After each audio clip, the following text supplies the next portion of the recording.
दोस्तों, ethical hacking पर ज्यादातर मूवीज हॉलीवुड में ही बनती हैं, जिसमें से मैक्सिमम इंग्लिश या किसी और फॉरेन लैंग्वेज में होती हैं। नॉर्मल व्यूअर्स जो हिंदी डबिंग को ज्यादा महत्व देते हैं, उन्हें थोड़ी दिक्कत होती है। लेकिन बाहर की ओर जाने का क्या फायदा जब अपना इंडिया ही तरक्की पर है। जी हाँ, हैकिंग के मामले में अपना इंडियन सिनेमा भी पीछे नहीं है। यहाँ पर ऐसे ऐसे देसी जुगाड़ लगाकर हैकिंग करवाई गई है जो हॉलीवुड वाले भी ना सोच पाए। आज हम आपको हैकिंग पर बेस्ड 10 ऐसी इंडियन मूवीज के बारे में बताने जा रहे हैं जो आपका एंटरटेनमेंट तो करेगी ही, लेकिन उसे देखने के बाद आपका यही रिएक्शन रहेगा कि क्या हो गया। तो इस वीडियो को पूरा जरूर देखिएगा और अगर पसंद आए तो लाइक, कमेंट और चैनल को भी सब्सक्राइब कर दीजिएगा। So let's begin.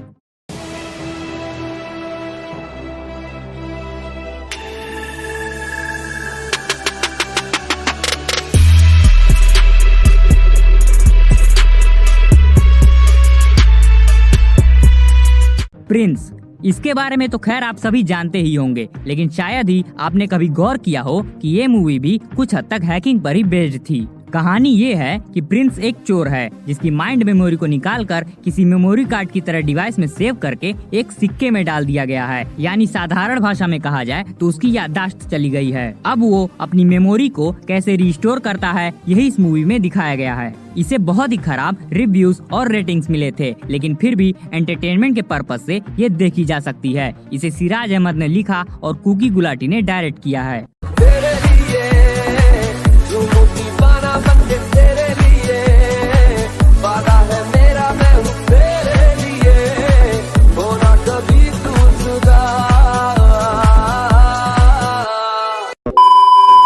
श्री, इस मूवी के बारे में मैं बस इतना ही कहूंगा कि साल 2013 के टाइम में ऐसी मूवी बन पाना बहुत बड़ी बात है। हमें इसे अप्रिशिएट करना चाहिए। यह मूवी हैकिंग पर तो बेस्ड है ही साथ इसमें आपको साइंस और एस्ट्रोलॉजी का रेफरेंस भी देखने को मिलेगा। कहानी ये है कि टेलीकॉम कंपनी में काम करने वाले श्री के सामने एक ऐसी सिचुएशन आ जाती है जिसके कारण उसे एक साइंटिफिक एक्सपेरिमेंट के लिए अपनी लाइफ के 12 घंटे का सौदा करना पड़ता है। और जैसे ही 12 घंटे शुरू होते हैं, उसके बाद तो उसकी पूरी दुनिया ही अपसाइड डाउन हो जाती है। यह उसकी लाइफ का सबसे भयानक 12 घंटा साबित होता है। अब उसके साथ ऐसा क्या होता है, यह जानने के लिए आपको ये मूवी देखनी पड़ेगी। मूवी की क्वालिटी काफी लो है, इसके VFX भी उतने अच्छे नहीं हैं, लेकिन अगर इसे 2013 के हिसाब से देखा जाए तो ओवरऑल ठीक ठाक है। IMDb पर इसे 6.3 की रेटिंग्स मिली है, जो कि देखने लायक कैटेगरी में आती है। इसे राजेश बच्चानी ने लिखा और डायरेक्ट किया है।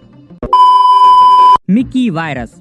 कहानी में हम देखते हैं कि मिक्की नाम का एक स्मार्ट हैकर है जो दिन में ग्रोसरी की दुकान चलाता है और रात में एंटीवायरस कंपनी के लिए वायरस बनाता है। वो अपनी गर्लफ्रेंड के लिए उसकी कंपनी की वेबसाइट को हैक करके एक ट्रांजैक्शन को रिवर्स करता है, लेकिन उसे पता भी नहीं चलता है और उससे गलती से एक बहुत बड़ी चोरी हो जाती है, करीब 100 करोड़ की। अब आगे ऐसा क्या होता है, इसके लिए आपको मूवी देखनी पड़ेगी। इसे सौरभ वर्मा ने लिखा और डायरेक्ट किया है। इसमें एली अवराम और मनीष पॉल लीड रोल में हैं। यार चाइना कमाल है, यार चाइना कमाल है। मायावान, यह एक Tamil science fiction mystery thriller movie है। ये इंडिया की बेस्ट साइंस फिक्शन मूवीज में से एक है। ऐसी यूनिक मूवीज बहुत कम ही बन पाती हैं। इसमें एक ऐसे आदमी के बारे में बताया गया है जो साइंस एंड टेक्नोलॉजी के बेसिस पर हर वक्त मरने के बाद भी किसी न किसी दूसरे शरीर में जिंदा हो जाता है। उसने एक ऐसी टेक्नोलॉजी बनाई थी जिससे वो अपनी माइंड की मेमोरीज को किसी दूसरे के माइंड में एक्टिवेट करके मरने के बाद भी किसी दूसरी की बॉडी में जिंदा हो सकता था। ये उसके क्राइम का बहुत यूनिक पैटर्न था। अब वो कैसे पकड़ा जाता है, यह जानने के लिए इस मूवी को जरूर देखिएगा। इस यूनिक कॉन्सेप्ट वाली मूवी को मिस करना आपके जिंदगी की सबसे बड़ी गलती होगी। इसे मास्टरपीस की कैटेगरी में भी रखा जा सकता है, बिकॉज ये है भी उस लायक। इसे CV कुमार ने लिखा और डायरेक्ट किया है।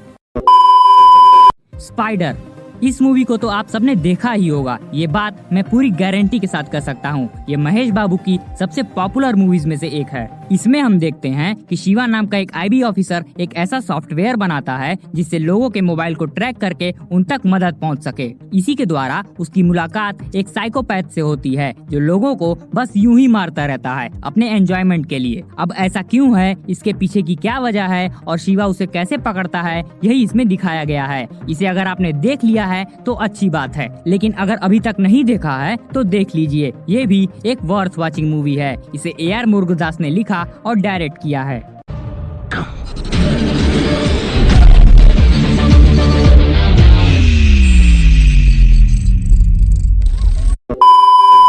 इरुम्बू थिरई यह एक तमिल मूवी है जो हिंदी में द रिटर्न ऑफ अभिमन्यु के नाम से रिलीज हुई थी। कहानी में हम देखते हैं कि एक सोल्जर के बैंक अकाउंट से सारा पैसा गायब हो जाता है। ये पैसा उसने अपनी बहन के लिए बचा कर रखा था। अचानक सारा पैसा गायब होने से उसे शॉक लग जाता है। फिर वो इस रॉबरी का इन्वेस्टिगेशन करता है जो उसे साइबर अटैक करने वाले हैकर्स तक लेकर जाती है। वो उन्हें कैसे खोज निकालता है और इस चक्कर में उसे कौन कौन सी मुसीबतों का सामना करना पड़ता है, यही जानने के लिए आप इस मूवी को जरूर देखिएगा। YouTube पर इस मूवी के 140 मिलियन व्यूज हैं, तो आप इसी से अंदाजा लगा लीजिए कि इस मूवी को कितना पसंद किया गया था। इसका बजट भी बहुत तगड़ा था और इसे बहुत ही बेहतरीन तरीके से बनाया भी गया था। वैसे आप में से ज्यादातर लोगों ने इसे देखा है, लेकिन जिन्होंने नहीं देखा है देख लीजिए, वर्थ वॉचिंग मूवी है। इसे PS मित्रन ने लिखा और डायरेक्ट किया है।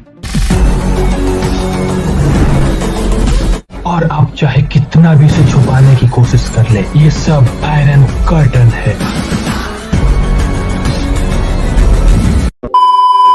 द हैकर यह एक बंगाली मूवी है और अगर आप बंगाली सिनेमा का लेवल देखना चाहते हैं तो इसे बिल्कुल भी मिस मत करिएगा। इसे पूरा हॉलीवुड स्टाइल में बनाया गया है। हैकर्स का एक ग्रुप है जो social network, emergency sector, telecom sector और बैंकिंग सेक्टर के सारे इम्पोर्टेंट डेटा को हैक कर लेता है और उसे अपने इलीगल काम के लिए यूज करता है। अब क्या एक अंडरकवर रॉ एजेंट उन्हें पकड़ पाता है या नहीं, यह जानने के लिए आपको ये मूवी देखनी पड़ेगी। एंड आई काइंडली रिक्वेस्ट, इसे किसी भी कीमत पर मिस मत करिएगा, आपका दिमाग हिला देगी ये। इसे सुब्रत मुंडल ने डायरेक्ट किया है।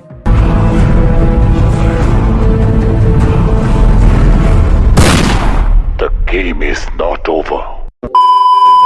की यह एक तमिल टेक्नो थ्रिलर मूवी है। इस मूवी के बारे में आप जितना कम जानिए उतना ही बहुत है, नहीं तो आपका मजा खराब हो जाएगा। सिद्धार्थ नाम का एक हैकर है जो अपनी लव लाइफ को पूरी तरह से एंजॉय कर रहा होता है, लेकिन जल्द ही उसकी इन खुशियों पर हैकिंग का ग्रहण लगने वाला था। ये एक ऐसे एक्स्ट्रा ऑर्डिनरी हैकर की कहानी है जो प्रोग्रामिंग और कोडिंग की दुनिया का बाप है। प्रोग्रामिंग के जरिए वो लोगों के मोबाइल से ऐसे खेलता है जैसे कोई बच्चा खिलौनों के साथ खेल रहा हो। उसके लिए कुछ भी इम्पॉसिबल नहीं है। वो किसी भी सिस्टम को एक्सेस करके अपने अनुसार जो मन करे वो कर सकता है। अब इससे ज्यादा आप नहीं जाने तो अच्छा है। आई एम श्योर ये आपको बहुत पसंद आएगी। इसे कलीस ने लिखा और डायरेक्ट किया है।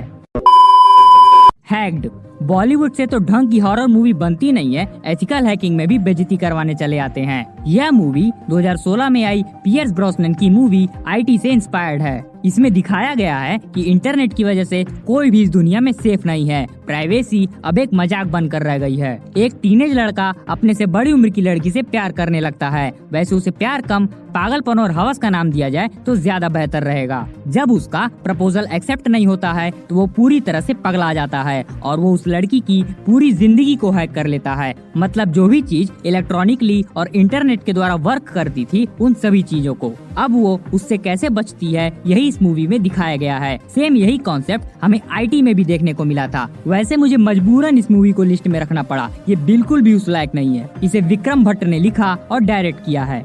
से हासिल करूंगा ये जिद है, चाहे कुछ भी करे जहां, मैं लिखूंगा ये तकदीर तेरी, चाहे कुछ भी लिखे आसमां।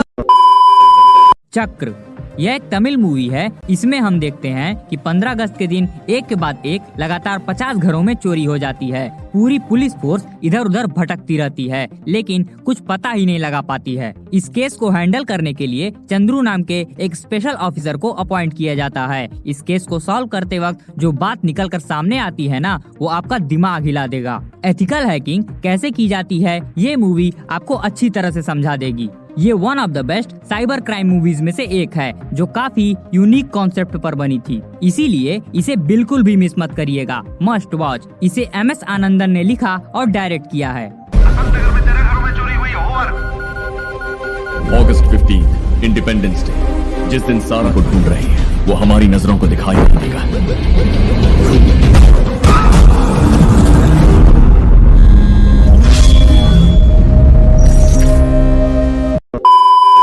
अभी आपने जितनी भी मूवीज के बारे में जाना वो सभी इंडियन मूवीज हैं जो आपको हिंदी में आसानी से मिल जाएंगी, फिर चाहे वो साउथ की ही क्यों ना हो। कुछ को डाउनलोड करने की भी जरूरत नहीं है, वो आपको यहीं YouTube पर ही मिल जाएंगी। तो अगर आपसे कोई बोले कि इंडिया में हैकिंग पर मूवीज नहीं बनती हैं, तो उन्हें ये वीडियो सेंड कर दीजिएगा। तो आपको ये सजेशन कैसा लगा? अगर कोई मूवी मिस हो गई हो तो उसे कमेंट बॉक्स में जरूर बताइएगा और वीडियो को like, comment, share and channel को भी सब्सक्राइब कर दीजिएगा। मिलते हैं नेक्स्ट वीडियो में। जय हिंद, वंदे मातरम।